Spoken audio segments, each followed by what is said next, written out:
Naomi Carter had learned early that brilliance was no guarantee of peace. At 28, she was proud of her sharp mind, her quick hands in the laboratory, and the coveted biochemistry degree she had wrestled out of sleepless nights and borrowed textbooks. Yet for all her sacrifices, her victories in classrooms and research labs, she now stood powerless before a single sheet of paper. The numbers on the hospital invoice glared back at her as if lit from within $398, 750 hours. Nearly $400,000 for a treatment that promised her mother a fighting chance against the cancer, quietly eroding her body. Her throat tightened. Naomi had always believed science could be an ally, a savior wrapped in data and discovery. She had spent a decade learning how to read the language of cells, molecules, enzymes. She could parse through genomes with confidence. But she could not parse through this number, this cold sum that stood like a wall between her and the woman who had raised her. Her mother, Lorraine Carter, had never let poverty dull her warmth. She worked as a seamstress, patching clothes for neighbors, hemming gowns for women who would never know her name, stitching life together one thread at a time. Naomi remembered watching her mother's fingers move at impossible speed and listening to the soft hum of gospel music in their modest Boston apartment. There had been no father, no steady income, no safety net, only Lorraine's hands, Lorraine's laughter, and Lorraine's faith that her daughter would rise higher than circumstance. And she had risen, or so she thought. She was now a lab scientist at a promising biotech startup where the smell of ethanol and the steady rhythm of centrifuges marked her days. But rent devoured her paycheck, student loans nipped at her heels, and Boston was an expensive city to survive in. What she earned could keep her afloat, could buy her textbooks and secondhand coats. But it could never buy her mother's life. Naomi set the invoice down and pressed her palms to her eyes. Behind the lids, memory came rushing, her mother's hand, squeezing hers after every school recital, every exam, every heartbreak. Lorraine had cheered for Naomi when there was nothing else to cheer for. How could Naomi now tell her that she was too poor, too limited, too late? She lifted her gaze to the laboratory windows where evening had draped the Charles River in copper light. Across the water, skyscrapers glimmered with the wealth of men who had never worried about hospital bills. She had always accepted her place outside that glittering world. But tonight, desperation gnawed at her.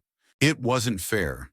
She had kept her end of the bargain. Life had given her study, hard work. Hard do everything right. Was she really meant to watch her mother fade away simply because science had found an answer that money kept locked behind glass doors? Naomi's colleagues filtered out one by one, their laughter echoing faintly down the hallway. She remained alone with her racing thoughts. In her chest, a dangerous flame caught spark the thought that she would not accept this ending. If the world demanded more than she had, then she would find another way to pay the price. For the first time in her carefully ordered life, Naomi began to imagine stepping outside the rules. She didn't know how, she didn't know where, but she knew she would not watch her mother die simply because numbers on a page said so. Her phone buzzed with a new message from the hospital. Treatment requires confirmation of payment within 7 days. 7 days. 1 week to conjure what felt like an impossible fortune. Naomi closed her eyes, drew a trembling breath, and whispered to the quiet lab around her, "I will save you, Mama. I swear it." And in that vow, somewhere between grief and fire, Naomi Carter's story began. If this story touched your heart, if you felt Naomi's desperation and love for her mother, let me know in the comments below. I'd love to hear your thoughts. Don't forget to like and follow so you can journey with us through every twist and turn of this tale. Your support helps keep these stories alive, and I promise what comes next will keep you holding your breath. Night in the lab always felt a little like being underwater. Quiet, pressurized, the world held at bay by glass and hum. Naomi moved through the bench tops with the careful grace of ritual, decant, label, seal, record. Pipettes clicked in her hand like metronomes. Behind her safety glasses, the future narrowed to volumes and time points, to cells that lived or didn't under her watch. It was comforting to pretend that life could be so obedient. Outside Boston had folded itself into winter blue. The river was a dark ribbon laid beneath the city's pale lights. Traffic whisked past like stray comets. She had stayed late on purpose, as though another hour with centrifuges could delay the 7-day clock that now beat at her temples. But even the lab's steadiness could not silence the figure that haunted her, 398, $750 in iron gate between a daughter and the woman who had taught her to dream. The elevator chimed a silver note slicing the hush. Naomi didn't look up. Executives sometimes cut through this floor on their way to private exits, all lacquered shoes and whispers. Their world traveled in a different climate, warmer, richer sealed. She could always feel it in the air when they passed. Footsteps clicked down the corridor, then paused just beyond the half-closed door to the break room. A voice drifted in low, brisk practice in delivering news that shaped other people's days. "I've spoken with the attorneys, yes," the woman said. Naomi recognized the cadence. Eliza Hart, the executive assistant, whose name opened doors. They confirmed the clause stands as written. The trust transfers controlling shares only if the marriage is legal and an heir is on the way within 12 months. Naomi's hands stilled over a tray of culture plates. She wasn't trying to listen. The words simply unfurled into the lab and hung in the cold air. A second voice, tinny through speakerphone, a man perhaps, legal counsel. The language is antiquated but enforceable. The board is already nervous. Without compliance, well, you know the optics. Eliza's heels traced a small circle on the tile. And if we reinterpret heir as adoption or a surrogate without marriage, a rustle of papers. The clause says issue of the body. The old man was particular, and it must be Whitmore's marriage, not a proxy. You know how he felt about legacy. Ethan Whitmore. The syllables landed with a weight Naomi felt in her bones. Everyone in the building knew the name. The company wore it like a crest. He was the polar star of this constellation, brilliant, aloof, efficient to the point of cruelty, if rumor could be trusted. A man who had scaled success as though it were a sheer cliff no one else could find grip on. Eliza sighed, not unkindly. Then we're left with a year, a ring, and a baby. It's not exactly a job posting. Find someone discreet, the lawyer said. Healthy. No entanglements, no PR hazards. The fewer emotions, the better. If you were to ask me, which you didn't. Eliza's laugh was humorless. I was hoping we'd outgrown feudalism. Naomi felt the smallest, strangest shift inside her, like a compass needle twitching in its sleep. She returned the tray to the incubator by instinct, motioning gently so as not to startle what was growing there. Behind the glass, the cells shimmered in their quiet universe. Promise pressed itself against the membrane of her life, waiting to see whether it would be invited in. But HR will have a fit, Eliza continued softer now, as if conscience had arrived late to the meeting. Power dynamics, ethics. We're not pairing wolves and lambs here. We're talking about people. Then do it cleanly, the man replied. Full legal counsel for both parties. Independent representation. Ironclad consent. If he must go through with it, he must go through it without scandal. If, Eliza tasted the word, that's generous. The call clicked off. Silence lifted its head again, cautious. Naomi remained by the laminar hood-gloved fingers splayed on the stainless steel like a pianist ready to begin. The fluorescent lights hummed. Her heart did too. She wasn't a woman who believed in omen or fate. She trusted protocols, peer review, steady hands. Yet the conversation unspooled in her mind with a logic she could not ignore. A year, a marriage, an heir, a fortune the size of a city moving at the pace of a human heartbeat. She pictured her mother in the bright antiseptic light of the oncology ward, that brave mouth-shaping comfort for her daughter, as if comfort were something you could fold and slip into a pocket. Naomi imagined placing this rumor beside that invoice, balancing them on a scale. What would she give for more time? What wouldn't she? She forced herself to inventory what the scientist in her would ask. Risk high, ethics thorned, power differential sharp enough to draw blood. But the lawyer's voice still rang in her ears, independent counsel, full consent. The word consent steadied her like a hand at the back. The elevator pinged again. Eliza stepped into the doorway mid-text, then started when she saw Naomi through the glass partition. "Oh, sorry," she said, pulling the door wider, with a polite half-smile. She had the competent face of someone who kept complicated calendars in her head. Didn't realize anyone was still in. Naomi pulled off her gloves, the latex snapping like a thought made final. "It's just me," she said. "I was finishing a run." Eliza hesitated, an instinctive scan for gossip thread alliance. Long day, she offered the universal truce of women at work. The sentence hovered between them. Naomi could let it pass. She could file this night under things not meant for me, go home, and spend 7 days learning how to prepare for leave-taking. Instead, she heard herself say, almost conversationally, long enough to hear that the company likes old-fashioned puzzles, a beat, and that some puzzles need living answers. Eliza's expression changed by degree surprise calculation, and finally something akin to respect. "You heard. I didn't go looking."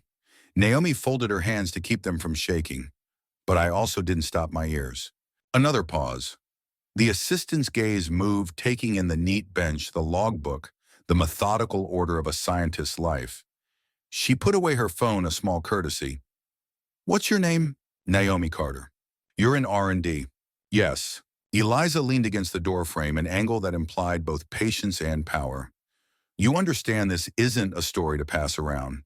"I'm not passing it." Naomi's voice was steady now. "I'm counting." "I beg your pardon." "Cost," she said. "Time, probabilities, and what I'm willing to do for someone I love." A soft exhale. "Ms. Carter, what you overheard is not ordinary. It's a labyrinth of lawyers' families' headlines and men who hate surprises. It's also Eliza's search for a phrase that would not bruise. It's also more intimate than contracts like to admit." "I know." Naomi lifted her chin. The motion felt like standing on a ledge and choosing forward. "I'm not naive. I am, however, tired of doors that open only for the same few hands." Eliza considered her a long time. There was no pity in her gaze, only assessment, the kind that weighed character more than credentials. "Are you healthy?" "Yes." Any legal encumbrances dead aside, a flicker toward kindness. "Everyone in this building had debt." "No." "Family history that would interest a genetic counselor." "Nothing disqualifying." Naomi almost smiled. "I could bring you the panel." Eliza did not smile back, but something warmed in her eyes. "He'll want discretion. You'll want protection. I'll want counsel, on my side." Naomi held Eliza's gaze, in an agreement that looks like two signatures, not one. "For a scientist," Eliza murmured, "you speak very well in boardrooms." For a gatekeeper, Naomi replied gently, "You listen." The assistant straightened as if she had come to a decision. "I can't promise anything. But if you're serious, send me a note. First thing in the morning. I will put it in front of him." She paused. "And Ms. Carter, no illusions about fairy tales. The man you think you know from headlines is colder in person." "I don't need warmth," Naomi said, though some quiet, stubborn part of her already wished for it. "I need a way through." When Eliza left the door whispering shut behind her, the lab felt altered, as if someone had cracked a window and let January in. Naomi stood very still, letting the new air pass over her skin. She was a scientist, yes, but she was also a daughter, and daughters have their own mathematics. Tonight the sum had shifted, and with it the path of her life. Morning arrived without ceremony. The sun climbed over Boston with its usual indifference, gilding the Charles River in pale light, painting the glass towers in tones that seemed both triumphant and cold. For Naomi, sleep had been an afterthought. She had lain in her bed with her eyes open, watching shadows shift across the ceiling, replaying the conversations she had overheard, until it began to feel like destiny instead of chance. Her mother's voice echoed through her memories, steady, uncomplaining, already bracing for the worst. "Don't worry about me, baby. I've lived a good life." But Naomi couldn't accept that resignation. She refused to let the woman who had given her everything slip away without a fight. If desperation was a crime, then she was ready to confess to it. When she arrived at the office that day, she did not wear her usual cardigan and worn flats. Instead, she drew on the only suit she owned, Navy bought years ago, for interviews that had once felt like doorways to salvation. She smoothed the fabric with trembling hands, clipped her hair back, and painted her lips with a muted shade her mother always said made her look unshakable. It was less about impressing anyone, more about telling herself she was not the kind of woman who begged. She was the kind of woman who negotiated. The executive floor felt like a different country. Downstairs, the labs hummed with centrifuges and sterile air. Here, carpets absorbed sound and walls gleamed with abstract art. Naomi's heels clicked softly as she followed the long hallway toward Eliza Hart's office. The assistant's glass door stood half open as though already expecting her. Eliza looked up from a screen when Naomi entered. Sharp, composed, immaculate as always, she was the kind of woman who seemed carved from decisiveness. "Miss Carter," she said, not surprised. "You came." Naomi folded her hands in front of her. "You asked for a note. I thought words spoken directly would carry more weight." One brow arched. "Brave or reckless?" "Both," Naomi replied evenly. "But I don't have the luxury of patience." Eliza gestured toward the chair opposite her desk. Naomi sat spine straight, every nerve inside her taut as wire. "Before you say what I think you're going to say," Eliza began, "you should understand the scale of what you're stepping into. Mr. Whitmore is not gentle. He is pragmatic to the point of cruelty. He does not entertain sentiment."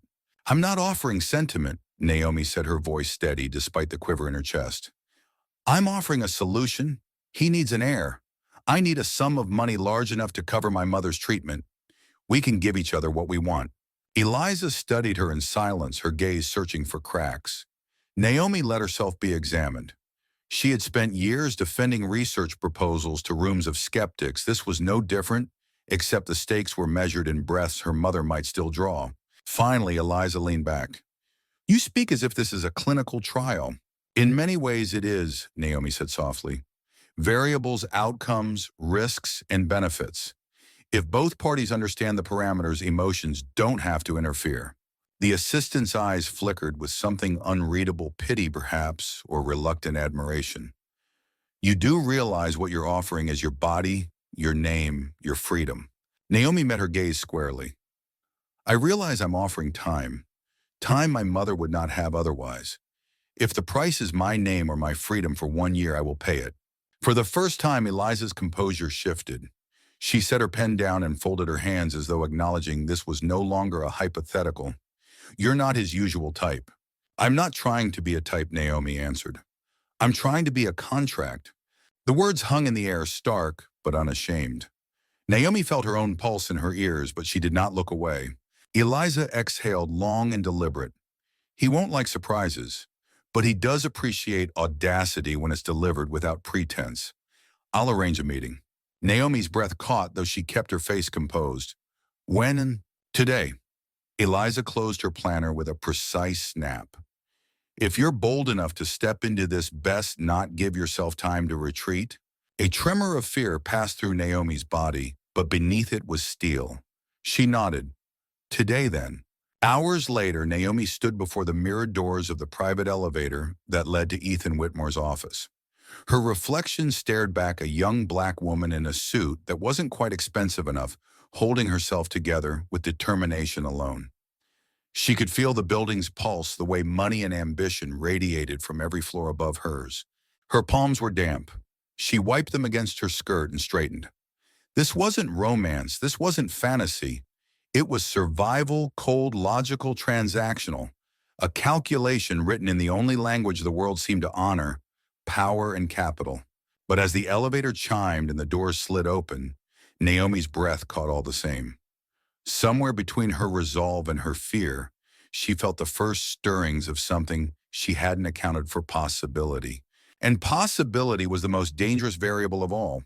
The door to Ethan Whitmore's office closed with a hush that felt ceremonial, as if the room had swallowed its own echo.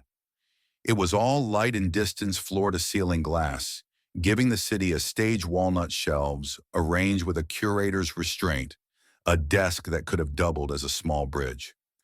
Naomi stood on the carpet and steadied her breathing, aware of her own heartbeat, as though it too needed to pass an interview.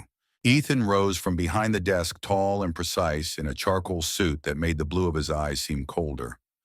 Early 30s, clean lines, the posture of a man accustomed to occupying the highest stair without looking down. He crossed the room with a controlled economy of motion, no hand extended, only a slight incline of his head as if to say, proceed. Ms. Carter, he said. The voice matched the decor, efficient polish, not built for comfort. Eliza tells me you're here of your own accord. I am, Naomi answered. She had rehearsed this in the elevator, trimming sentiment from every line. I understand the requirements. The rumor mill is faster than our internal memos. A glance at Eliza, who had slipped in and now took a discreet seat at a side table, notebook open. Sit, please. Naomi sat. Ethan did not. He remained standing for a beat longer, studying her as if she were a table of results, age, phenotype, unknown variables. Then he returned to his chair and opened a leather folio embossed with his initials. We'll be direct, he said. Health. I'm in good health, Naomi replied. Up to date on vaccinations, no chronic conditions. BMI within recommended range. I don't smoke, and I drink socially rarely. Family history. Hypertension on my mother's side managed. No type 1 diabetes, no known hereditary cancers. Sickle cell trait negative. I completed a standard carrier screen last year, common recessive panels. I can provide documentation. Ethan's pen clicked once. Age of menarche, regularity of cycles, prior pregnancies. 13 regular, no prior pregnancies. Substance use in the last year. None. He nodded, neither pleased nor displeased, as if ticking boxes across an invisible grid. Education.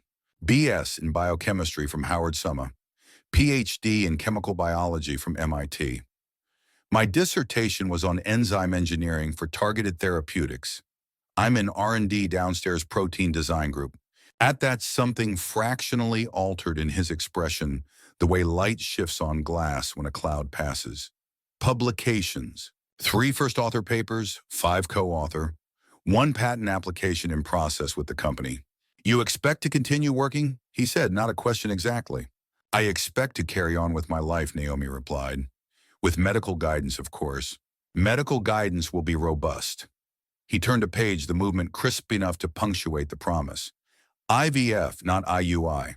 We'll consult reproductive endocrinology at Mass General, 2 embryos transferred at most. You'll have independent counsel. You'll select your own OB, though we'll provide a short list. Prenatal nutrition, physical therapy, and mental health support are covered. You'll move into the penthouse level for security and monitoring. Discretion is non-negotiable. Eliza's pen moved in a whisper. Naomi kept her gaze on Ethan. I won't negotiate my autonomy, she said. Medical consent remains mine. Any limitation on my work will be proportional to medical necessity, not optics. And any living arrangement must respect privacy. Ethan regarded her with the stillness of a winter lake. You speak like counsel. I speak like a scientist who reads contracts. Another click of the pen, softer this time. Very well, compensation. The word struck the air like a gavel. Naomi folded her hands to still the tremor that ran through them. $2 million, Ethan said. In 3 tranches, $500,000 upon execution of the agreement, $500,000 upon clinical confirmation of pregnancy with viable heartbeat, and $1 million upon the birth of a healthy child. There will be a separate trust established for the child's future, independent of your compensation. Healthcare costs, housing, and reasonable incidentals are covered outside of those figures. Naomi heard the numbers and saw absurdly her mother's hands, brown and deft, lifting a hem to the light, threading a needle through fabric, as if guiding a star through a field. Nearly 400,000 felt smaller against this sum, not trivial, but surmountable, like a wall with handholds suddenly visible. Custody, she said. If this begins as a transaction, we won't pretend it isn't. We should also not pretend the child is a transaction. We need a plan that accounts for the unforeseen. Eliza looked up. Ethan did not. We'll draft a parenting plan that reflects the reality of origin, he said carefully, as if refusing a romantic vocabulary by principle. If the marriage doesn't persist beyond its purpose, the child will not be a bargaining chip. You'll have independent counsel and a guardian ad litem at drafting. My goal is stability, not leverage. And HR, Naomi asked. We both work under the same roof power imbalance conflict of interest. HR has already been briefed at a need-to-know level, Ethan said. Your reporting line will be changed immediately to eliminate supervisory conflict. There will be no impact on your performance evaluation tied to this arrangement. A separate ethics panel will oversee any workplace claims. For the first time, Naomi allowed herself a breath that reached the bottom of her lungs. It wasn't comfort. This room did not offer comfort, but it was structure enough scaffolding to convince a rational mind that the leap would not be in the air alone. Ethan closed the folio. I don't believe in romance, Miss Carter. I believe in agreements that hold under stress. You're here because you understand that. She met his gaze, which was like standing near a window on a high floor with the glass removed. I'm here because I believe in outcomes, she said. Sometimes the cleanest path to a humane result isn't pretty. Something like recognition passed between them. Two people fluent in results, willing to be disliked by the storybooks if the data came out right. He stood again, ending the interview with the economy with which he'd begun it. Eliza will coordinate counsel and medicine. You'll receive a draft this afternoon. If you accept, we begin immediately. Naomi rose. The city glittered past the glass like a promise made to other people. She adjusted her jacket and set her shoulders. I accept, she said, and felt the sentence fall into place like a key turned cleanly in a lock. For a beat of fraction, only the faintest color came to Ethan's face, as if the machine had found a pulse. He extended his hand, then the first warmth of the meeting, not generous, but formal, binding. Her palm met his. The contact was brief, almost clinical, yet charged with a current neither of them named. Beyond the glass, winter sunlight broke across the river in hard, bright shards. Welcome to the agreement, Ms. Carter, he said. Let's make it whole, she answered. When she stepped back into the hallway, Eliza fell into step beside her, a discreet orbit. You kept your footing, Eliza murmured approval, disguised as observation. I brought my own ground, Naomi said. She did not look back at the office as the elevator doors slid shut. She pressed her hand flat against the cool brass rail and felt the cables lift. Somewhere below, centrifuges spun fate into pellets and supernatant. Somewhere above, lawyers prepared clauses like sutures. Between those floors in the quiet box of moving air, Naomi allowed herself a single unscientific thought that even a cold beginning could be the start of something living.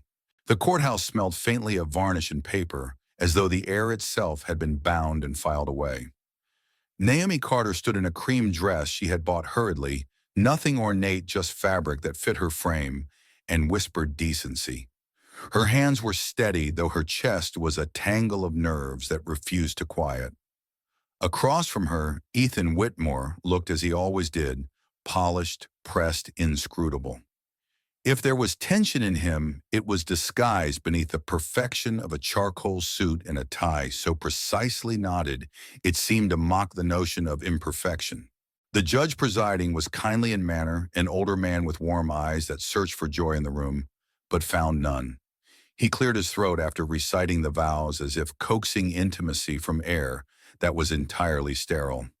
You may kiss the bride, he declared, his voice laced with misplaced cheer.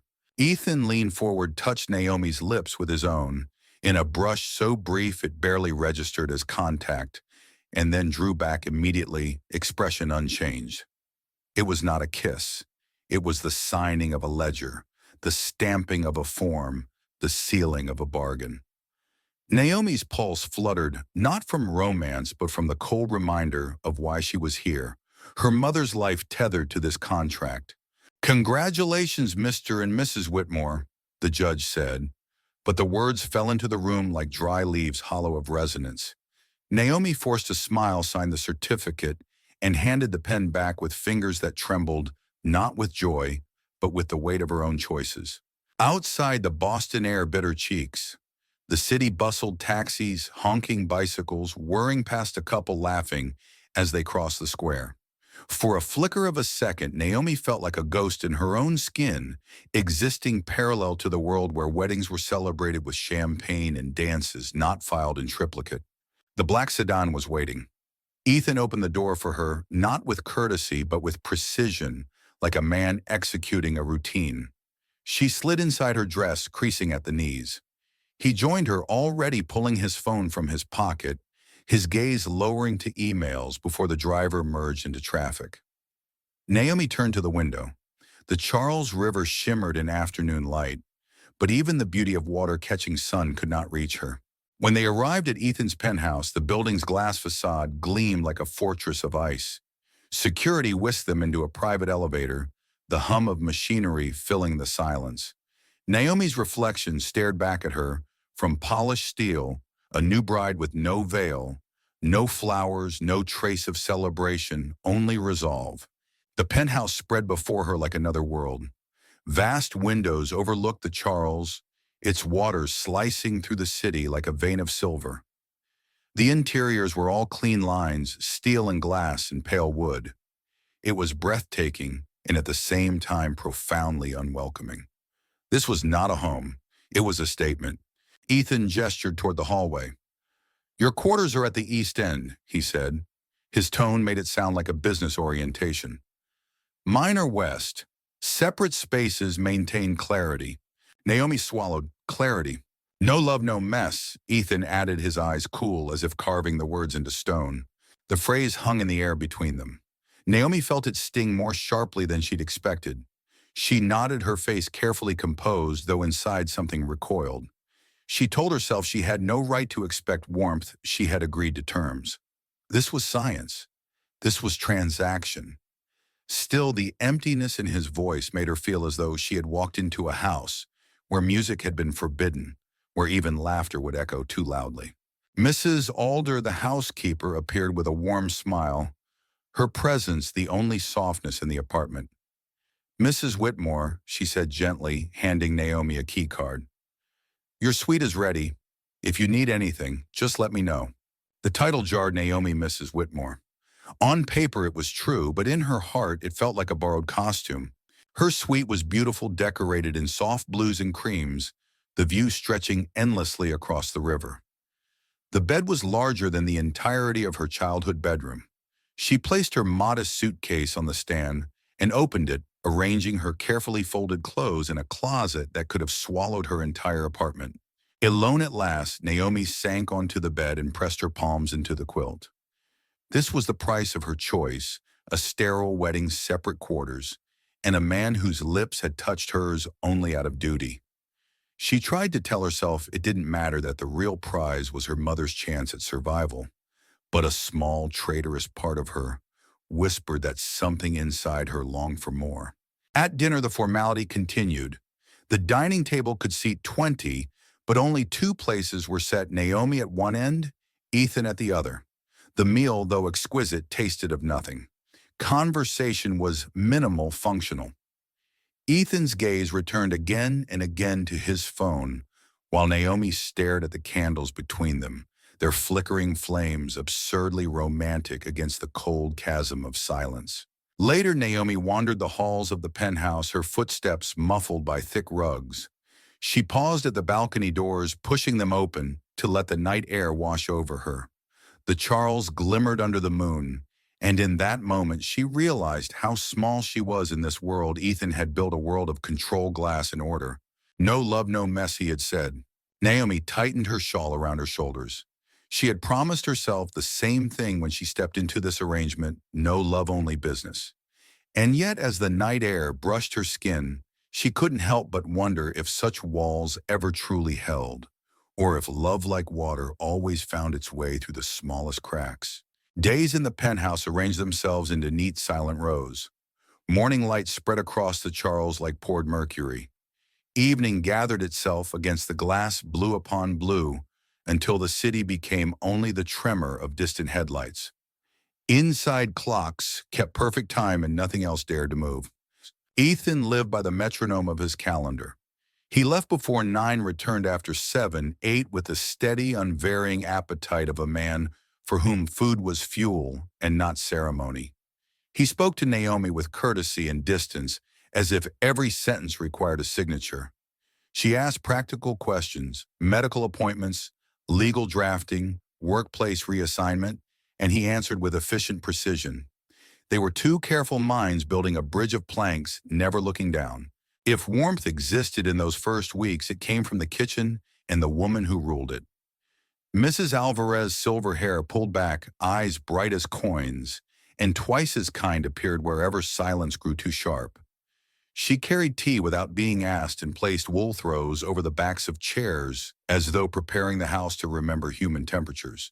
Mrs. Whitmore, she said the first morning, and Naomi flinched at the title that felt borrowed. Welcome. Her accent held a soft Castilian lilt. Her smile tucked itself into the room like a lamp switched on. Naomi, please, Naomi answered.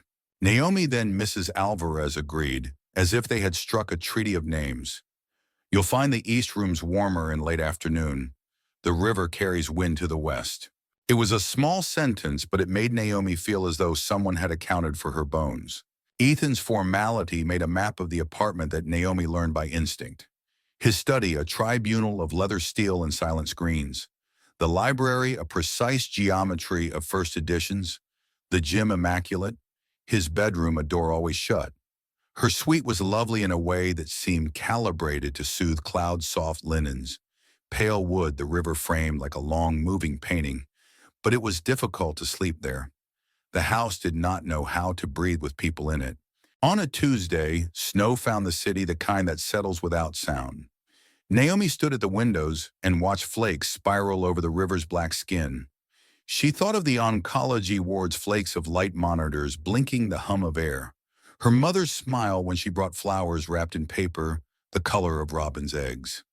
She would have traded every window in this place for a chair in that room. Mrs. Alvarez appeared beside her with a mug that smelled of ginger and lemon. For the throat, she said, and for remembering. Naomi looked at her, remembering. That you are a person, Carita, and not merely an agreement. The words were gentle, not intrusive. Naomi wrapped her fingers around the heat. Has it always been like this? She asked, nodding toward the beautiful, echoing air. Mrs. Alvarez considered. No, not always. She might have said nothing more, but the snow seemed to invite confidences. She leaned her hip against the console table and folded her hands. 5 winters ago, she began, there was music here. Not loud, Mr. Whitmore is not loud, but present. He had a fiancée, Claire. I used to find piano notes in the afternoon, as if they floated up the elevator by themselves. She smiled, then let the smile fold away. They were planning a small wedding, simple. He used to carry her gloves in his coat pocket and forget they were there. Claire, Naomi repeated as if the name could explain the shape of the rooms. A car took the light out of her, Mrs. Alvarez said softly. She was driving home from dinner. It was raining. Another driver ran the red. She lifted her shoulders in a gesture that meant fate physics, the terrible arithmetic of seconds. And Mr. Whitmore, Naomi asked, though she already knew the answer. The house had told her. He went to work, Mrs. Alvarez said. He stayed there. He tried to pour himself into tasks until nothing was left to spill. A pause. Grief makes castles. Some are sand and wash away. Some are ice. They watched the river in companionable quiet. Naomi felt the architecture of Ethan's restraint in a new way. Not arrogance, not disdain, but a structure built in a storm and never dismantled. She had the inconvenient habit of understanding people she wished would remain simple. That evening, Ethan arrived later than usual. Snow jeweled his coat. He brushed it off with an absent hand. Dinner came and went with its usual choreography. Naomi spoke of the IVF schedule consults at Mass General consent forms, the selection of a clinic counselor to sit with them both. He nodded, asked precise questions scheduled without emotion. It was almost comforting, 2 professionals arranging a future like a lab protocol. At the end of the meal, Mrs. Alvarez set down a small plate beside Naomi's wineglass. On it lay 2 butter cookies dusted with sugar, shaped like crescents. Naomi's eyebrows lifted. For luck, Mrs. Alvarez said. My mother believed the moon listens when we ask for gentleness. Ethan glanced up as if surprised to see dessert appear unbidden. Mrs. Alvarez gave him a look that was both affectionate and accusing, the expression of a woman who had raised children, not her own, by reminding them to be less efficient and more alive. Try one, Naomi said, offering him the plate. She didn't know why she said it. The words left her of their own accord, looking for a softer ground to land on. He hesitated, then accepted a crescent, the gesture awkward, almost boyish. Sugar dusted his fingertips. For a heartbeat, the room felt different, less like a contract, more like a porch light. It's good, he admitted, as if reporting on a new data point. And then perhaps, against his will, thank you. Mrs. Alvarez bowed slightly at the compliment, then disappeared into the kitchen with the satisfied efficiency of someone who had smuggled warmth past the guards. Later, Naomi wandered the hall to the west. It wasn't trespass, only a walk, but she felt the gravity of a closed door even before she saw it. Ethan's bedroom lay at the corridor's end, unmarred wood handle polished by a single hand. She stood at the far side of the hall and looked at that door the way a traveler regards a mountain not to conquer, but to understand why it exists. Can't sleep. His voice unexpected, unstartled. He had stepped from his study jacket, undone tie, loosened in a rare concession to the late hour. In that softer frame, he looked less like a verdict and more like a man who had not yet learned how to forgive himself. The house hums, Naomi said, not apologizing. I was learning its song. He followed her gaze to the bedroom door, and some flinch moved under his expression and was gone. It's a quiet house, he said finally. It's a careful house, she answered. Quiet is only a symptom. A muscle worked once in his jaw and then stilled. He seemed to reach for the safer ground of logistics. Your appointment with Dr. Klein is confirmed for Thursday. Eliza will send you the consent packet in the morning. Thank you. Mrs. Alvarez can arrange meals appropriate to the protocol. I'll let her know. He nodded, the meeting adjourned. Naomi almost let him go. Then she said with a mercy that surprised her, I met Claire today. He froze. It was only for an instant, but the house felt it. The air paused, the river held its breath. I'm sorry, he said, though he had heard her. In the way a house remembers, Naomi said. Mrs. Alvarez told me a little. Only that it was raining. His gaze shifted not to the door, but to the window beyond it. Outside, the snow fell with impartial grace. She shouldn't have, he said without heat. She was kind, Naomi replied. Grief likes witnesses who know when not to speak. He closed his eyes briefly, a blink that looked heavier than sleep. When he opened them, he was careful again, everything folded back into the suit. This arrangement will be easier, he said, if we don't confuse it with biography. I'm not confused, Naomi said gently. I'm informed. There was nothing to do after that but say goodnight, which they did each to their own weather. Back in her suite, Naomi sat on the window seat and watched snow render the world softer than it deserved. She thought of her mother's hands, of Claire's unworn gloves, and a pocket of Ethan, eating a crescent moon, as if returning to a language he'd forgotten. The house was still frozen. But in the kitchen, flour had dusted a counter, and on a plate, sugar had clung to the curve of a cookie, and then to a man's fingers. Somewhere in that small migration, Naomi let herself believe in the possibility of thaw.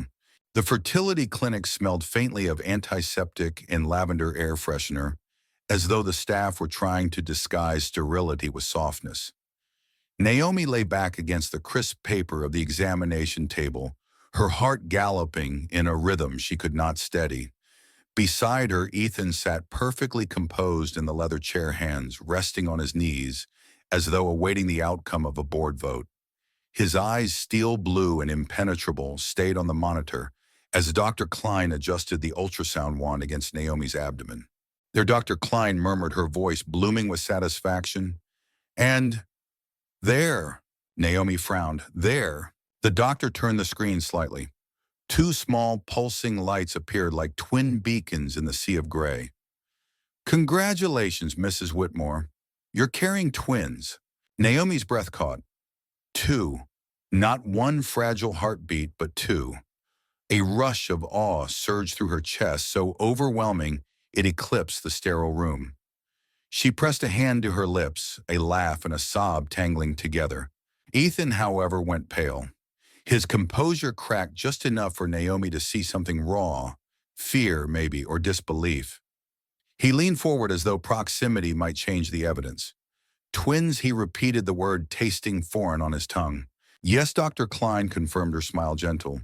Both measuring right on schedule. It's an excellent outcome. Ethan nodded, but his jaw tightened. His voice when it came was clinical. From a logistical standpoint, does this increase risk? Dr. Klein's expression softened, accustomed to this kind of retreat. Twin pregnancies are considered higher risk, but Ms. Carter is young, healthy, and under excellent care. We'll monitor closely. Naomi turned her head to look at Ethan, searching his expression, but the shutters had already fallen back into place. He thanked the doctor, his tone brisk, and helped Naomi down from the table, with a touch so impersonal it might as well have been procedure. The drive home was silent, except for the hum of the tires on the wet asphalt. Naomi pressed her hand against her stomach, marveling at the thought of two lives where she had expected one. Her heart soared even as Ethan's silence weighed heavy. She had wanted this to feel like triumph. Instead, it felt like a negotiation stalled in committee. Finally, she asked, "You're upset?" "Upset?" he echoed, his voice controlled. "No. It simply alters expectations. Two heirs instead of one. Twice the resources required, twice the planning." The words chilled her. He was speaking of their children as assets, as lines on a ledger. Naomi turned back to the window, hiding the sting in her eyes. The city passed by in blurs of light, beautiful and indifferent. The morning sickness began that evening with a vengeance. Naomi barely made it to the marble bathroom before collapsing against the cool tile, her body rebelling against her joy. Hours stretched into misery, her skin clammy, her strength sapped. She was still curled near the porcelain when the door opened. Naomi, Ethan's voice sharper than she'd ever heard it, then softer. Christ. She tried to wave him away, embarrassed, but another wave of nausea stole her words. He knelt beside her broad frame, awkward in the narrow space. Without hesitation, he gathered her hair back with one hand and pressed his other palm against her forehead. His touch was cool, steadying. "How long?" he asked quietly. "Since dinner," she whispered, her voice thin. "I'm sorry. This isn't part of the arrangement." For a moment his eyes softened, the steel dissolving into something warmer, unguarded. "Don't apologize for carrying my children." The way he said "my children" startled her. Possessive, protective, as though the reality had finally cracked through his calculations. He disappeared briefly, then returned with a damp cloth. Gently he wiped her face, his movements, careful, reverent even. Naomi studied him in disbelief. This was not the cold CEO who had offered her millions for biology. This was a man she might have met in another life, kneeling on a bathroom floor, terrified of losing something he didn't yet know how to love. When she was strong enough to stand, he guided her to bed, tucking the quilt around her as though she were fragile glass. "I'll call Dr. Kim in the morning," he said. "There are medications that can help, and dietary strategies. I'll research them tonight." Naomi caught his sleeve before he could step away. "You don't have to." His gaze held hers. "You're carrying two lives inside you. That makes your well-being my responsibility." The next morning, Naomi woke to the scent of ginger. On her nightstand rested a steaming mug of ginger tea, a plate of plain toast, and a small handwritten note in Ethan's precise script. "Dr. Kim recommends ginger for nausea. Mrs. Alvarez prepared this. Please eat something. E." Naomi touched the card, her throat tight. The man who had once spoken of heirs and assets had, in the quiet hours, scoured research papers on morning sickness in ginger root. Later, she found him in the kitchen with Mrs. Alvarez, his expression uncharacteristically earnest, as they discussed nutritional needs for twin pregnancies. His hand moved over a notepad, scribbling lists of iron-rich foods, prenatal vitamins, hydration schedules. Mrs. Alvarez caught Naomi's gaze and smiled knowingly, but said nothing.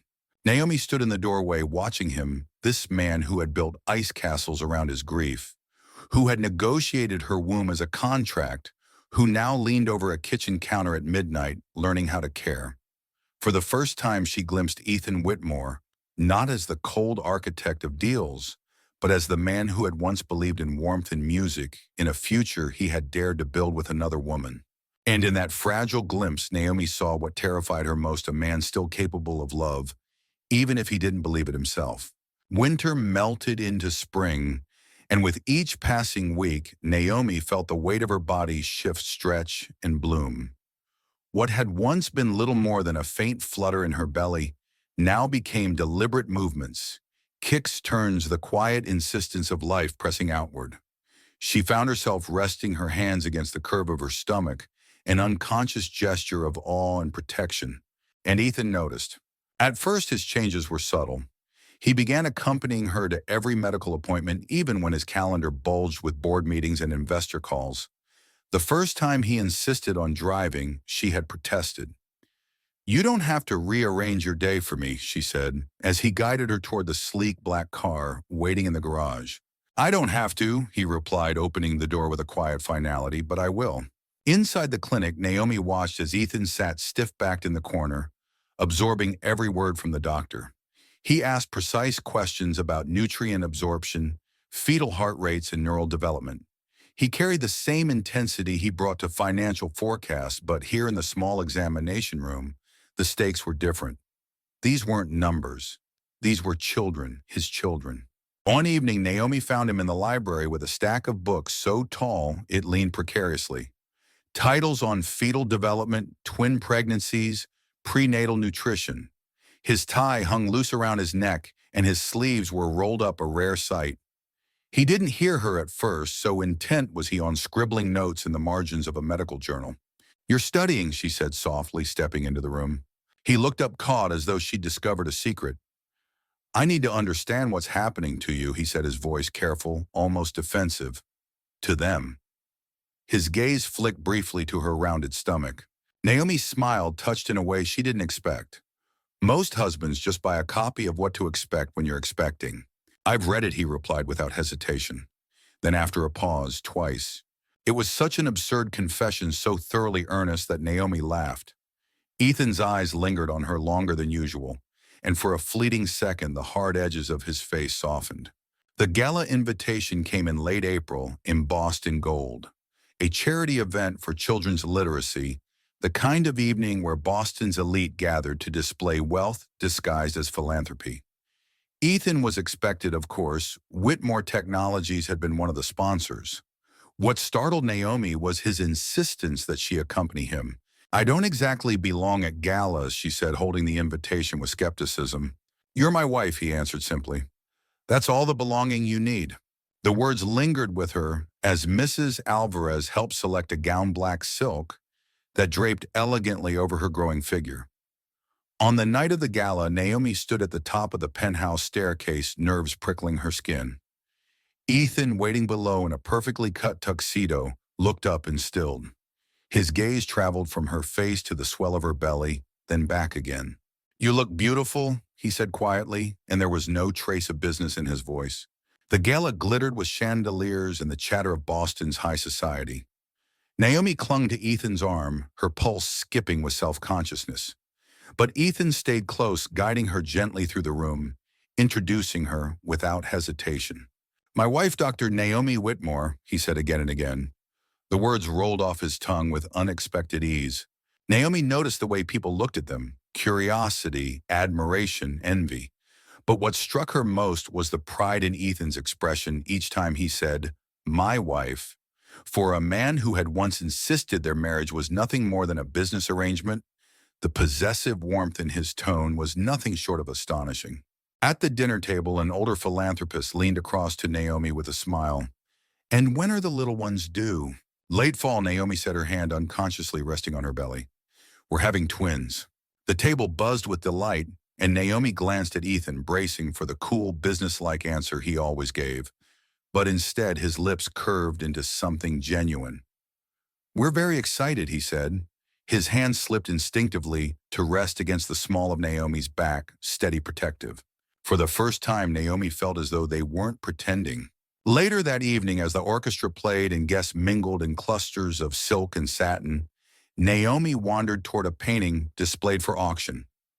It depicted a mother reading to two children beneath a tree, the colors warm, tender. Her throat tightened unexpectedly. "Pregnancy hormones," she murmured, brushing at the moisture gathering in her eyes. Ethan came to stand beside her. He looked at the painting for a long time, his face unreadable. "It's beautiful," he said finally. His voice carried an undertone Naomi had rarely heard: softness, perhaps even longing. She turned to him, her heart stuttering. "What does love look like to you, Ethan?" The question seemed to catch him off guard. He looked back at the painting, his jaw tightening. For a long while, he didn't answer. Then in a voice so quiet it nearly disappeared beneath the music, he said, "I used to think it looked like certainty, like a perfect future laid out in crystal. But lately," his gaze shifted to her, to the life moving beneath her gown. "Lately, I think it might look like courage." Naomi's breath caught her pulse racing. She searched his eyes, steel blue and shadowed, and for the briefest moment she saw him as he might have been years ago, before grief had frozen him, before loss had carved out the warmth from his chest. It was only a sliver, a hairline crack in the armor he had built around himself. But Naomi knew that even the smallest crack could let light through. The restaurant on Beacon Hill seemed designed for secrets. Low ceilings held the candlelight close. Violin murmurs stitched a hush between tables. The walls, brick patient, had the gravity of a chapel where people brought their better selves. Naomi arrived in a deep green dress that curved gently over her belly, a color chosen less for elegance than for courage. Ethan stood as she approached old-world courtesy that always surprised her, then drew out her chair as though the evening ought to be handled with care. They ordered simply. The server disappeared, and for a while Naomi watched flame tremble in the crystal and pretended they were a couple who had wandered in from an easier story. When she looked up, Ethan was already watching her. "You've seemed—" He searched for the word and settled on honesty. "Braver lately." "I'm growing two people," she said lightly. "Some days that feels like carrying a cathedral. Other days it feels like balancing matchsticks." The corner of his mouth lifted. "Then tonight we will honor the cathedral and ignore the matchsticks." It sounded like a vow, and it steadied her more than the water did. They talked first about safe ground appointments, vitamins, Mrs. Alvarez's stern disapproval of caffeine. But the conversation had its own current, and before long it pulled them past logistics toward the shore of the unguarded. "What did you want to be?" Naomi asked before you were inevitable. Ethan blinked. "Inevitable. Ethan Whitmore's solution to every problem," she said, smiling. "It reads like destiny on a resume." He looked down at his hands, uncharacteristically shy. "Marine biologist," he said at last. The admission seemed to soften the air. "I was obsessed with the quiet beneath the surface. Whole languages of light and current. I used to keep notebooks about coral reefs and migration patterns. Then my father died and there were ledgers instead. Oceans don't wait for orphans." Naomi felt the truth of it settle against her ribs. "You still talk about the river the way some people talk about a person," she said gently, "like it remembers you."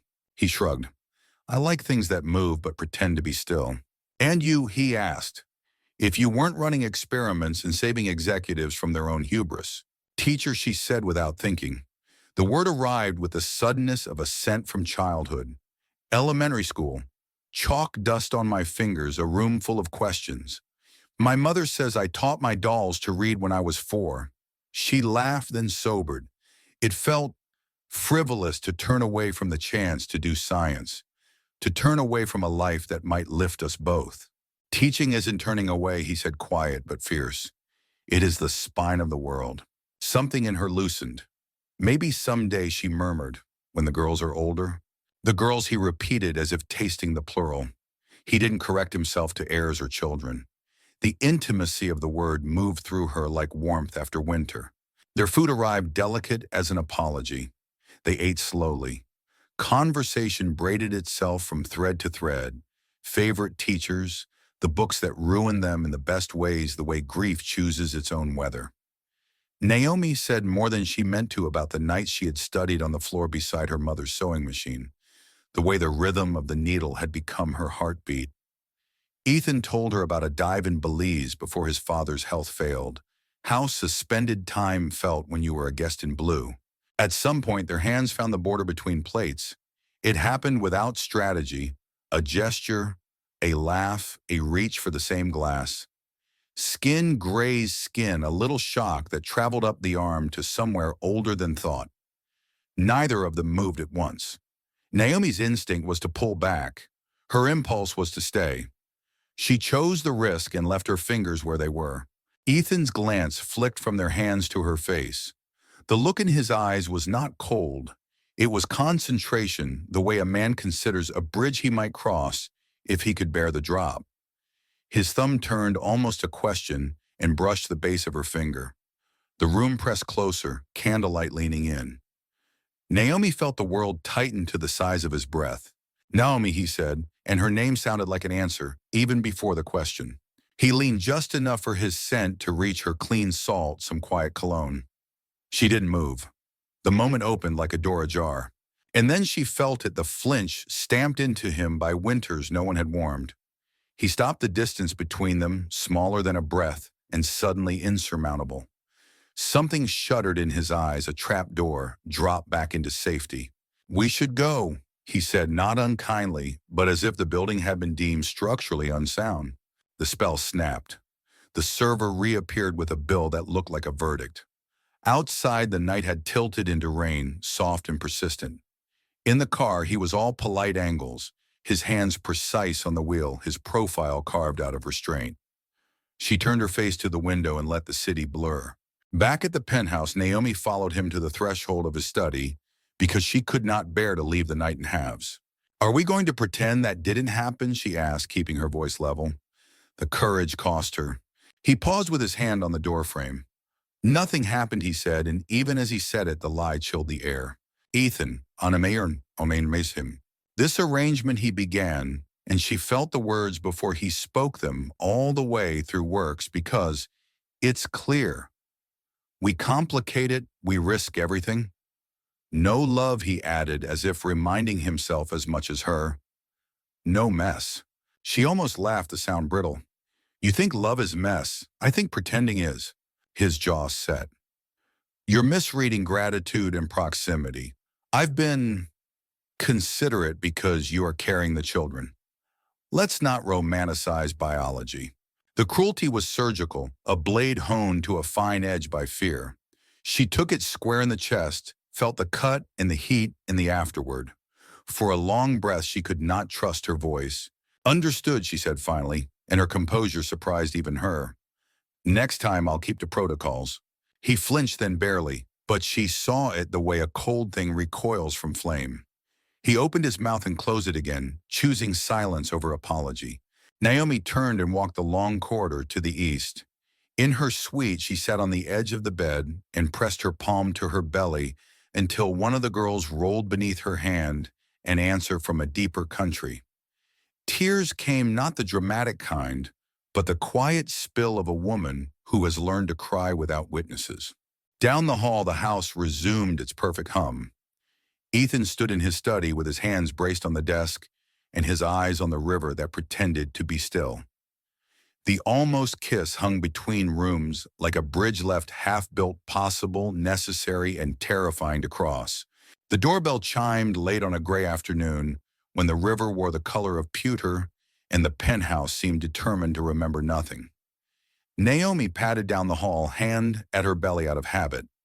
Mrs. Alvarez had already gone to answer. Her voice carried a sudden brightness that drew Naomi forward. "Look at you," Marcus Hill said, stepping into the foyer with the easy grace of a man who had learned to fold himself into other people's storms. Tall, warm-eyed, his overcoat damp with mist, he filled the space with Chicago's particular kind of sunlight, the kind you earn. Naomi went into his arms and for a breath let herself sink. He smelled like rain in courthouse hallways and the peppermint gum he'd chewed since high school. "Let me see," he said, leaning back, hands gentle on her shoulders before he glanced down at the curve of her dress. "Damn, Nay. You're a whole universe."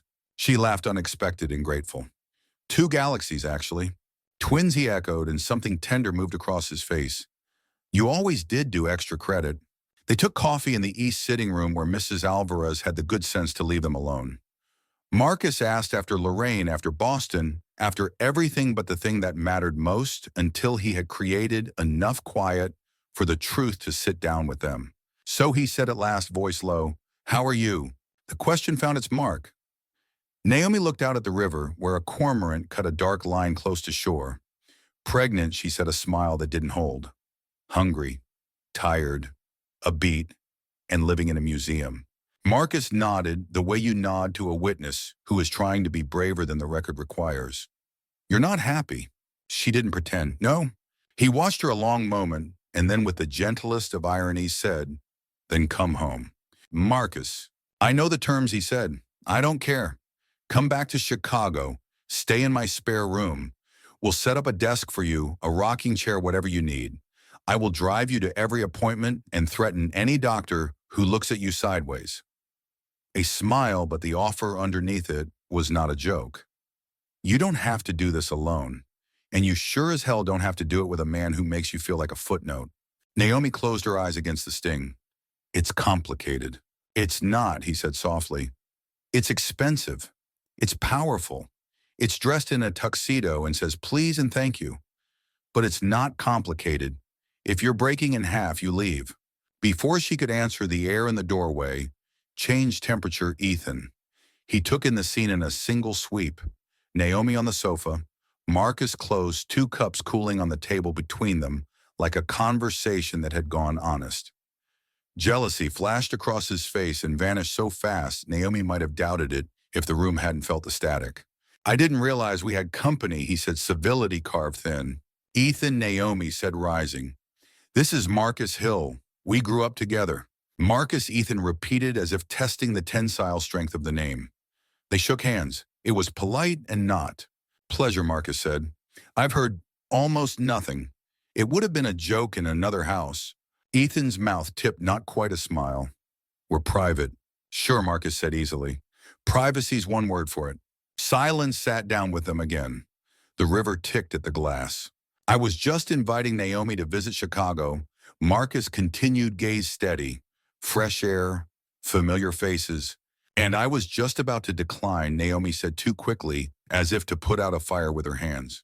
Ethan's eyes moved to her, then sharp and searching. "You don't have to make that decision now," he said, but his voice betrayed him, thinned by something that wasn't anger and wasn't quite fear. "I already did," she replied, and for the first time she wasn't certain which choice she'd made. Marcus stood smoothing his coat. He had always known when to leave a room before the argument arrived with its boots on. "I'll let you two continue." He touched Naomi's shoulder. "The door's open. You know that." When he had gone, the apartment felt too large for 2 people. "You invited him," Ethan said, not accusing, not neutral. "He invited himself," Naomi answered. "Like family does." He nodded once, a concession to a world he didn't quite speak. "Then he's in love with you." The words were steady, the knuckles on his folded hands were not. Naomi held his gaze. "He loves me. It's not the same thing." "It is for him." Ethan's voice turned careful, like a man stepping across ice. "And for you." She didn't look away. "I'm in a marriage where I'm told not to want what marriages are built for." He flinched finally, the wince of a stitch pulled too tight. "Naomi, I'm trying to keep you safe." From what she asked, heat threading her tone. "From being seen, or from the possibility that I might matter to you more than your rules do." He stood then, as if distance could offer him logic. "From loss," he said. The words seemed to cost him. He rubbed a hand across his jaw, abandoned the gesture midway, tried again. "If I love you and lose you, I won't survive." It came out raw, a confession stripped of strategy. She had waited weeks to hear something true, and now that it arrived, she found no comfort in it. "Then you're a coward," she said, not loudly, but with a clarity that left no room to hide. "Because you would rather choose the pain you know than risk the joy you don't." His breath left him as if she'd struck his chest. "You think courage is kissing someone in a restaurant?"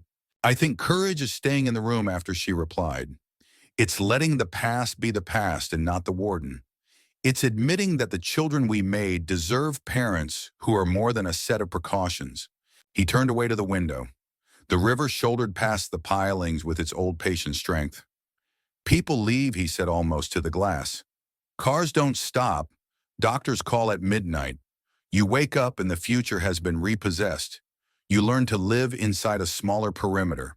Naomi rose and crossed the room until she stood beside him, her reflection joining his in the glass, like a double exposure. "Then widen it," she said, "or at least stop mistaking the wall for a shelter." His hands opened and closed, once at his sides, helpless as a boy's. When he spoke, the steel was gone. "I don't know how." "Neither do I," she said softer now. "But I know what it isn't. It isn't telling me nothing happened when everything did. It isn't letting Marcus be braver for me than my own husband. The word hung there, husband, strange and rightful. After a long time, Ethan nodded. It wasn't agreement, not yet. It was a man acknowledging the existence of a map he had refused to unfold. I will try, he said, which for him might have been the most extravagant vow he could make without trembling. Trying isn't a strategy, Naomi answered, not unkindly. It's a beginning. She left him at the window because beginnings need distance to grow. In her suite, she sat on the bed and waited, counting the seconds between the twins' turns, listening for the quiet animal of her own heart. Down the hall, the house exhaled just once, as though the temperature had shifted a single human degree. Silence learned the layout of the penthouse and took up residence. It padded along the hallways and soft socks slipped under doors, sat at the foot of the bed. For 3 days, Ethan left before dawn and returned long after the river had turned to black silk, speaking only in schedules and salutations. On the 4th morning, the bed beside Naomi woke cool and stayed that way. A note on heavy Whitmore stationery waited on the kitchen island, precise as a scalpel Portland. Meetings, back soon, nothing more. No oxygen where the heart should have been. Mrs. Alvarez watched Naomi read the note and did not comment. She placed a bowl of broth on the counter as if to steady the earth. He looked tired, she said simply, like a man walking uphill with the sky on his back. Naomi smiled her thanks and didn't taste the soup. The babies moved beneath her palm and she whispered the only promise that didn't feel counterfeit. I'm here. Marcus texted that afternoon. Dinner. Just to make sure you remember how to laugh. She agreed out of self-preservation or surrender. The restaurant he chose was small and bright, neighborhood place with green tile and the smell of garlic and lemon. When she arrived, he stood with his hands in his pockets and that look that meant he was trying to be light and failing. You look good, he said, which was his code for you. Look tired, sit, eat. Tell me everything except the parts that hurt. She tried. They talked about high school teachers with improbable haircuts, about the time he defended a street vendor who sold roses outside the courthouse, about Lorraine's new habit of watching detective shows and solving the mystery before the first commercial break. He told a joke. She laughed, a real laugh that surprised her with its sound. Then the air changed. Marcus set his fork down and folded his hands as if entering testimony. Naomi, he said, gentler than a prayer, I can't pretend anymore. She looked up. I love you, he said. No flourish, no rescue fantasy, just the ground truth. I have since we were kids passing notes written on the back of overdue notices. I know it's a ridiculous time to say it, but watching you walk around like the sun has been taxed, that's the part I can't stand. Her breath hitched. Marcus, I'm not asking for a fairy tale, he went on. I'm offering a life, stability, a crib that squeaks, and a sink that clogs, and a calendar with more dentist appointments than date nights. I'll be at every appointment. I'll be in every waiting room. If the contract can be unwound, unwind it. Come home with me. The words laid themselves carefully on the table between them, a bridge fully built and waiting. Naomi stared at the lemon wedge on her plate as if it might instruct her. She felt suddenly the honest weight of choices, their edges, their cost. She imagined Chicago weighing a small apartment that smelled like coffee, Marcus swaying a crying baby at 3 a.m. She imagined the penthouse's view, the way Ethan set our girls when he forgot his fear, the ginger tea cooling beside her bed. I don't know, she said at last, the truest sentence she had. Marcus nodded. That's allowed. The bell over the door chimed, then a bright sound with a blade in it. Heads turned. The room seemed to tilt toward the entrance, as if drawn by a weather front moving through. Ethan stood there, hair disheveled, tie askew, rainwater silvering the shoulders of his coat. He looked like a man who had run out of sky and kept running. In his fist he held a sheaf of paper, creased and torn the edges, softened by the journey. He found Naomi's eyes as if nothing else existed, as if the room had gone out of focus except for the one point that could still anchor him to the earth. He crossed to their table without apology. People made space for him the way they do for inevitabilities. Portland, Naomi said, standing, because the sight of him standing made sitting impossible. Lawyers, he said, breathless, as if the word itself had altitude. I went to end it. He lifted the papers between them. Naomi saw the title Marital Agreement sliced by rips that ran through dates and clauses like lightning. I thought I could save us from the mess. I thought I could file the right forms and protect you from me. His voice did not carry so much as ring. Conversations around them lowered a register and then stopped. I was wrong, he said, and there was such nakedness in it that even the cutlery seemed to hold still. He looked not at Marcus but at Naomi, as if the room's architecture had rearranged to put her at the only doorway. I don't want a deal. He said the words simple enough to be scripture. I want you. It wasn't eloquent. It was better. It was a man handing back the armor he'd slept in and asking to be warm instead of safe. Marcus sat very still. His jaw flexed once, then relaxed. He turned his glass in a slow circle and watched light move through water. When he finally looked up, he addressed Ethan without malice. Do you know what that means? He asked. Wanting her? Ethan swallowed. It means I show up when the sky falls, he said, and his voice shook. It means I stop negotiating with ghosts. It means the girls don't learn that love is a room with locked doors, a breath. It means I don't survive losing her, but I choose loving her anyway. The restaurant held its breath. Even the lemon trees painted on the tiles seemed to lean closer. Naomi felt the universe rearrange inside her. Fear and fury and the memory of Ginger rose up, and beside them, a steady earthing recognition. He had flown west to shut the door and found himself turning the handle from the other side. He had made of paper a promise torn it and come carrying the pieces like proof that he could bleed. She reached for the torn contract. The paper was damp and warm from his hand. Carefully, she set it on the table palms, flat as if smoothing a dress before a dance. Then she lifted her gaze to his. If you say this here, she said, voice level, you don't get to say something different in the morning. I won't, he said, too fast, then steadier. I won't. Marcus stood then and touched Naomi's shoulder in the old way, blessing, not claim. You know where to find me, he said, and the kindness in it nearly broke her. He placed cash beneath his glass and slipped past Ethan without rancor, a good man making room for the story that wasn't his. When he was gone, the room exhaled. Ethan took one step closer, rain bead bright on his lashes. I was terrified, he said, not lowering his voice. I am terrified. But the calculus changed. Fear is a cost I'll pay. Not having you is a price I won't. Naomi let herself breathe. Somewhere under her hand, one of the girls turned as if rolling toward the sound of a voice she would someday call father. Naomi did not smile. Some moments are too new for smiles. She nodded once the smallest of vows, and in the nod there was a door opening, not wide but open. Then don't be late again, she said softly. I won't, he answered, and for the first time since she had met him, she believed that a promise could be a shelter. For a suspended instant, the restaurant felt like the inside of a held breath. Cutlery hovered over plates. A candle leaned into its own flame. A violinist lifted his bow and did not draw it down. Ethan stood before Naomi, rain still ticking from the shoulders of his coat, the torn contract spread on the table like a shed skin. In the quiet, the city's pulse threaded through the windows, the distant hiss of tires on wet brick, the hum of a life that continued whether or not anyone said yes. Naomi's hand rested over the children's slow ocean. One of the girls turned a tide-meeting shore. She lifted her gaze and found Ethan's eyes no longer winter bright, but storm soft, and knew what he was about to do before he did it. Perhaps every story carries a moment that recognizes itself. He reached into his coat pocket fingers, searching as if for courage, and drew out a small velvet box, the color of a midnight forest.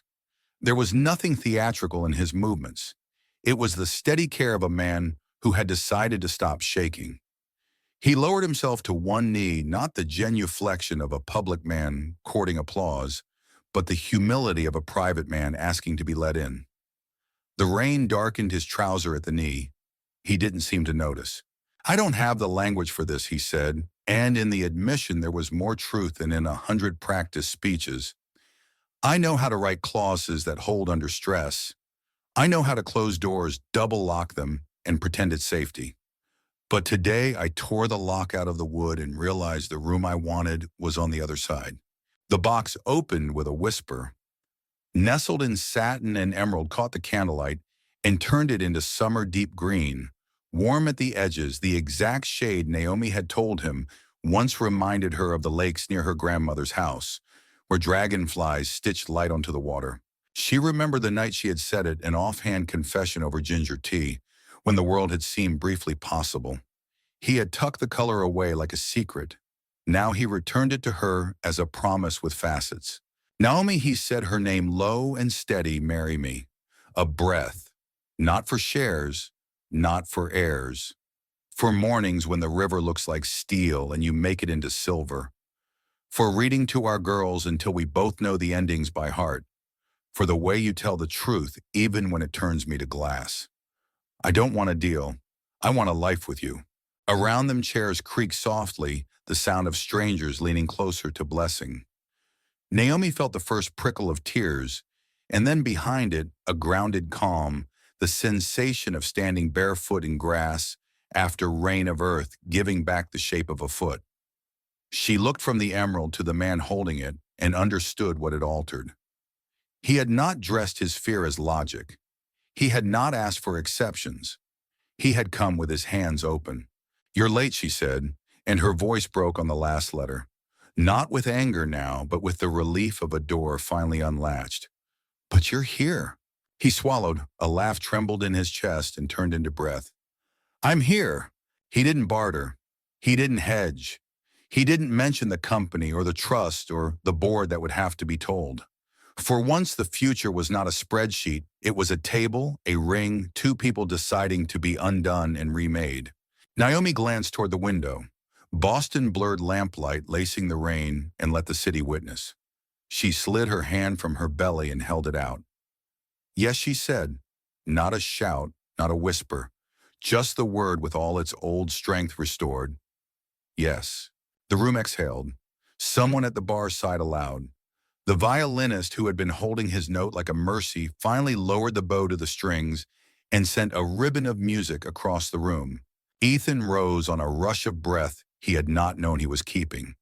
His hand shook once when he lifted the ring, then steadied as he slipped it onto her finger.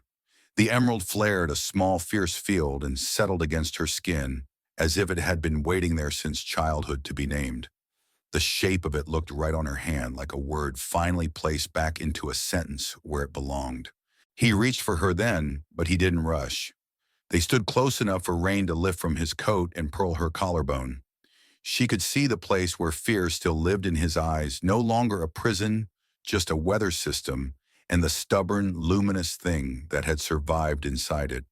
When his palm met her cheek, the warmth was so human, so wholly unguarded, that the room fell away. The kiss when it came was not the transactional press of courthouse air. It was the kind that returns breath and asks for nothing back. The kind that learns a person's shape in a language older than caution. Applause rose tender and surprised like a flock startled into flight. A server dabbed at his own eyes with the corner of a napkin and pretended it was steam.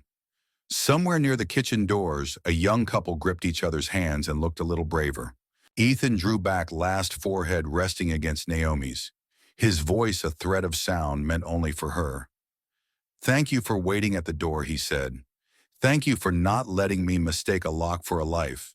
She smiled, the curve of it touched with wonder and mischief both. Thank you for learning to knock. They laughed then, quiet and incredulous, as if their bodies needed to release something that had been held since the first sterile signature. He lifted her left hand and kissed the emerald, the knuckles, the soft place where pulse met bone, as though signing a different kind of contract with the oldest ink. When they finally turned back to the room, the world resumed its gentle spin. Glasses were raised. A stranger mouthed congratulations. A child at a corner table clapped because everyone else did. Naomi felt the girls roll again an internal ovation and laid Ethan's hand over the movement. His eyes softened to something she had only seen in the library once, when a line of poetry had surprised him into remembering that he had a soul. Our daughters are busy, she said, and the plural felt like a bell rung in a good church. They're impatient, he answered, like their mother. He paused, half smile returning, and amended, like their mother and their father. They left the restaurant not as a negotiation walking on two sets of legs, but as a pair of people who had agreed to be witnessed. Outside, the rain had thinned to a silver mist. Ethan shrugged out of his coat and draped it over Naomi's shoulders, without comment, a small liturgy of care. The emerald flashed once and went quiet, as if understanding that some promises don't need to shine to endure. On the sidewalk, he laced his fingers through hers with the simple certainty of someone finally choosing the ordinary miracle hand, Night City, yes. The river pretending to be still carried their reflections toward morning. They returned to the penthouse as if the elevator were an instrument still ringing from a single irrevocable note. Boston blurred beneath them, street lamps webbed in mist, the river a hush of pewter, and when the doors opened, the apartment received them with a quieter gravity than it had ever shown, as if walls can learn. Mrs. Alvarez had left a lamp burning in the entry, a small amber moon, and the scent of lemon oil and cooling tea drifted from the kitchen like an invitation to gentleness. Ethan took Naomi's coat and did not step away. The ring he had slipped onto her finger earlier glinted, once seam green, then settled against her skin, as if it had finally reached its address. He traced the line of her hand not as a man cataloging, but as someone relearning a language he'd once been fluent in syllable by careful syllable. "Come with me," he said, and there was no command in it, only hope shaped into sound. They walked the long corridor, not as two tenants of a contract, but as people crossing a threshold they had both kept guarded for too long. He paused at his bedroom door, so long a closed horizon, and opened it. The room breathed cool lake blue air, floor-to-ceiling windows, the river beyond the bed, turned down in a simple white that made the night look clean. "Wait," he murmured and crossed to the dresser. From the top drawer he drew a slim leather journal, the cover softened by handling. He offered it to her with the caution of a man presenting something unlike anything he had ever traded, fragile, because it was unpriced. "What is it?" Naomi asked, already sensing the answer in the way his hands trembled. "Proof," he said with a self-conscious half-smile, "that the man you accused of being made of clauses has apparently a chorus." She opened to a ribbon page. The handwriting was precise and unexpectedly elegant, as if discipline had finally permitted tenderness. "She is the green that summer keeps, when winter makes a case for stone, a hush of leaves along my ribs, a room with light I thought was gone." Naomi read once, and then again, the words taking root in places she had kept practical on purpose. She looked up. "You wrote these about me." "About you," he admitted, color rising in his face. "About the way you put your hand on the railing, like you meant to steady the entire house. About the sound you make when one of the girls turns and it surprises you every time. About a scientist who had the audacity to bring her own ground and then let me stand on it." She turned another page. "I was a winter built of rules, a map of edges cold and true. Then dawn put both her hands on me, and everything became a you." Her breath caught. "Ethan, I didn't know what to do with it," he said, almost apologizing. "So I wrote until it became a shape I could hold." Naomi closed the journal and held it to her chest. The baby shifted beneath her palm, an answer old as water. "I'm afraid," she said at last, the confession slow and exact. "Not of you, of disappearing, of becoming a role and forgetting the person I promised my younger self I would be. I've fought my whole life to have a name that belongs to me." He stepped closer, not to erase the distance, but to honor it. "Then help me protect it," he said simply. "Not with rules, with practice. We'll make a life that remembers both of us, the woman who wants chalk dust on her fingers and the man who still keeps maps of reefs in his desk. If either of us starts to vanish, the other will pull us back by the sleeve." She laughed softly, wet-eyed. "By the sleeve." It seemed more workable than by the soul, he said, relief warm in his voice. She set the journal aside and lifted her hands to his face. "You're allowed to be afraid," she whispered. "We both are. But tonight I choose us. Not because it's safe, because it's true." The kiss that followed did not blaze. It deepened. It moved with the patience of a tide returning to a known shore. Ethan's hands were reverent, unhurried, learning the way her body had changed and honoring every new curve as if it were cartography blessed by starlight. He asked with his palms, and when she answered, he answered back a call and response older than certainty. They undressed one another in pauses, not to conquer, but to release buttons like small commas in a sentence they were writing together for the first time. "Tell me if anything hurts," he murmured against her temple, his breath a vow. "Tell me if I should slow down. Tell me where to listen." "I'll tell you," she said, and guided his hand to the gentle rise of their daughters, where a quiet movement answered. He bowed his head to her belly and pressed a kiss there, trembling grateful, then looked up with eyes no longer winter-locked. When they came together, it felt less like a rival and more like an opening. A long-closed window lifted a room receiving its first spring air. Outside, the river kept its patient music. Inside, time loosened its strictness and learned to sway. He spoke to her in low, astonished sentences, and when words fell away in the steady grammar of touch, she answered with yes after yes, not always aloud, sometimes only with the way she reached and held on. The emerald at her finger brushed his shoulder like a heartbeat kept in stone. Later they lay threaded into quiet, her head on his chest, where she could hear the new meter of his life, learning to keep time with hers. His fingers traced the slope of her shoulder, the line of her collarbone, as if gratitude required a map. The twins turned again, a brief constellation beneath her skin, and he pressed his palm there, wonder soft. "I thought I had to be unbreakable to be useful." He said into the ceiling a confession that would not have survived daylight even a week ago. But tonight the breaking feels like what finally made room. Naomi smiled into his skin. "Maybe it's not breaking," she said. "Maybe it's unarmoring." He was quiet a long moment. "Unarmoring," he repeated, tasting the syllables. "All right, then let's never put it back on." She reached across him for the journal and set it on the bedside table, within reach, the way you keep water near for thirst that might wake you. "Read me one more," she asked. "Something that doesn't know how to end." He opened to a page at random and found a line he had written in a morning he hadn't meant to remember. "If fear is just the cost of joy, then let the ledger stay unclosed. I'll spend my name, I'll spend my breath, to learn the way your heart composes." He closed the journal and let the silence after be the rest of the poem. Naomi lifted herself and kissed him, not to answer, but to agree. "Tomorrow," she said, sleep, finding the edges of her voice, "will write rules that are really promises." Tomorrow, he agreed, and the day after, and all the days after that. The lamp hummed, the city hushed. He reached to switch off the light and stopped looking at her, at the emerald, at the curve of her, at the impossible ordinariness of this bed this night. He left the lamp on. Some beginnings deserve to be seen. They drifted down together into a sleep that made room, the kind that mends and knits and lays new foundations while no one is watching. Outside, the river pretended to be still and carried them forward anyway. Inside, paper vows had become breath, and body fear had learned a new arithmetic, and love unguarded at last took up its home in the space where a contract had once tried to live. It began as a tightening she refused to name. A band of pressure cinched low across Naomi's belly, while afternoon light braided itself over the river.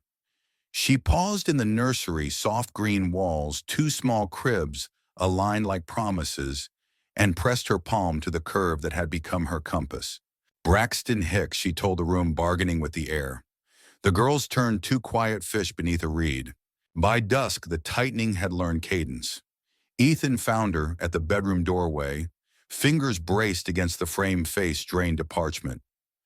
The metronome of pain no longer argued, it counted. "Hospital," he said, and it was not command but plea. They moved like a drill and not at all like one shoes-on bag in the hall. Mrs. Alvarez already at the elevator, with a shawl and a rosary she never admitted to owning. The city blurred. Naomi gripped Ethan's hand and measured breath against the red eye of each stoplight. 27 weeks, Dr. Kim said when they wheeled Naomi in, voice calm, eyes not. Machines woke and gathered with quick insect grace. An IV found Naomi's vein. A monitor drew a skyline out of her daughter's small thunder. "We're going to try to halt the labor. Words like magnesium and steroids passed over Naomi, a net strung in the air. For a time, an hour, perhaps two, the medicines were a thin dam. Then the river rose. The room changed shape. The careful nurses became swift. Dr. Kim's voice moved closer to its core. Naomi's body clenched and shook a long, low storm that would not be negotiated with. Fear found Ethan's face and sat down. "Breathe with me," he said, his forehead to hers, the old ballroom of his diction replaced by something bare. "In. Out. Stay here with me." "I'm here," she managed, though the sentence broke in the middle. "I'm here." It went fast then.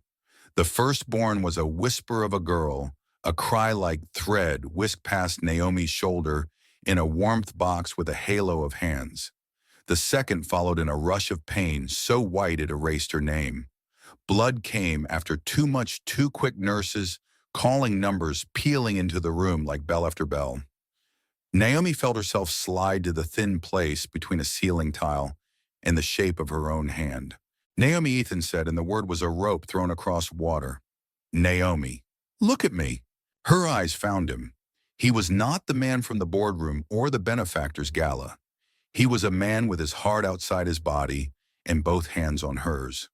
"Don't leave me," he said, voice torn down to its truest string. "I don't know how to live in a world where you are past tense." "I'm trying," she whispered, the taste of iron and snow in her mouth.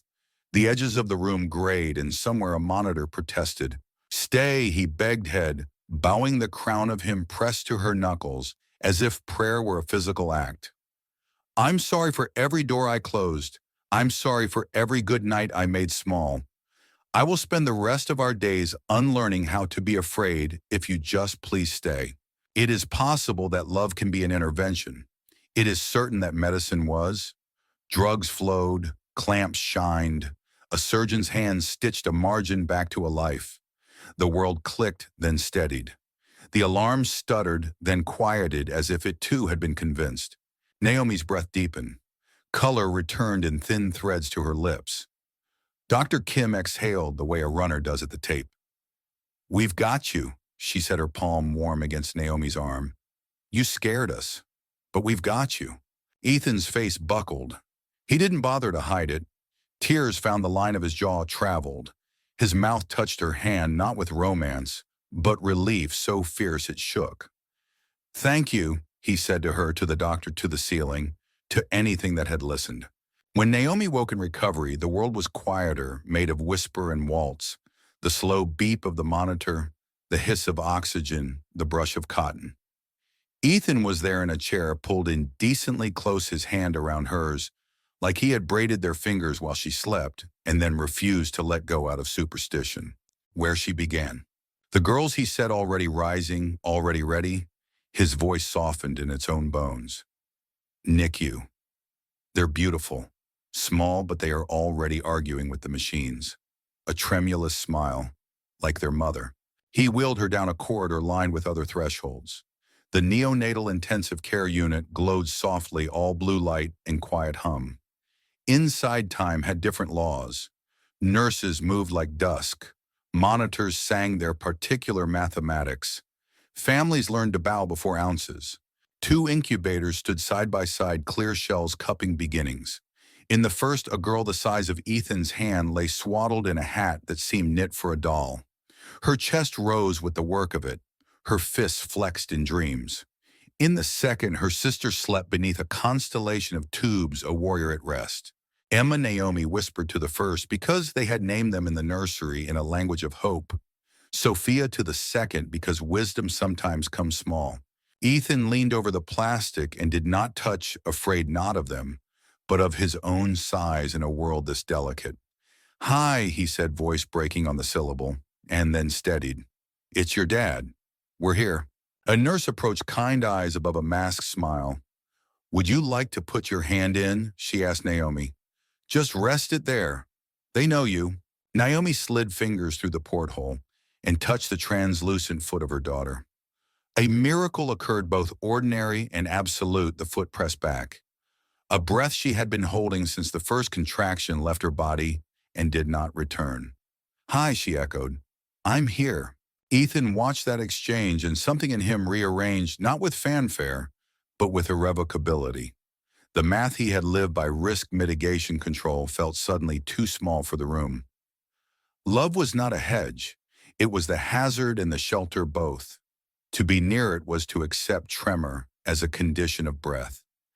And yet, standing between two warm boxes, holding the future, he felt stronger than he had in all his careful years. Back in Naomi's room, night drew its dark curtain with more mercy than drama.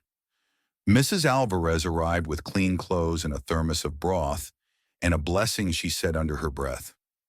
Ethan sat at the bedside and read aloud from his journal, because poetry, it turned out, was a form of oxygen. He stopped often to check her pulse with his fingers, as if counting could keep the world calibrated. I kept thinking, he said after a long quiet, that love was a cliff you fall from. Today it felt like a bridge you build in a storm plank by soaked plank, and you cross because the people you are carrying need the other side. Naomi turned her head on the pillow and found him the man who had once purchased walls and now dismantled them with his own hands. "We'll cross it every day," she murmured, "until the storm is a story." He nodded, thumb stroking the new pale crescent of her wrist where a cannula had been. In the NICU, their daughter slept under small suns. In the corridor, a vending machine hummed. Somewhere a lullaby from another room drifted into the hall and softened the floor. Ethan kissed the inside of Naomi's wrist, then her temple. "You stayed," he said, awe still clinging to the words. "Thank you for staying." "I promise," she whispered, eyes closing the fatigue kind and deep. "Forever and always." He sat vigil as she slept, fear still present, but transformed, no longer a tyrant, a sentinel. He let it stand guard while love learned the braver work of making a life a little at a time in a world where loss was possible and therefore meaning was real. Outside the window, the river pretended as ever to be still and carried them forward anyway. 6 weeks can be a century and a heartbeat. In the bright hush of the NICU, time had measured itself in grams and breaths, in the soft arithmetic of ounces gained and alarms that stayed mercifully quiet. Then one morning the charge nurse smiled the smile that means a door's opening. Papers rustled, tiny hats were folded, the monitors unhooked with little farewell beeps, and the world tilted toward home. Emma went first into Naomi's arms, a feather with a will blinking at light like a scholar at a window.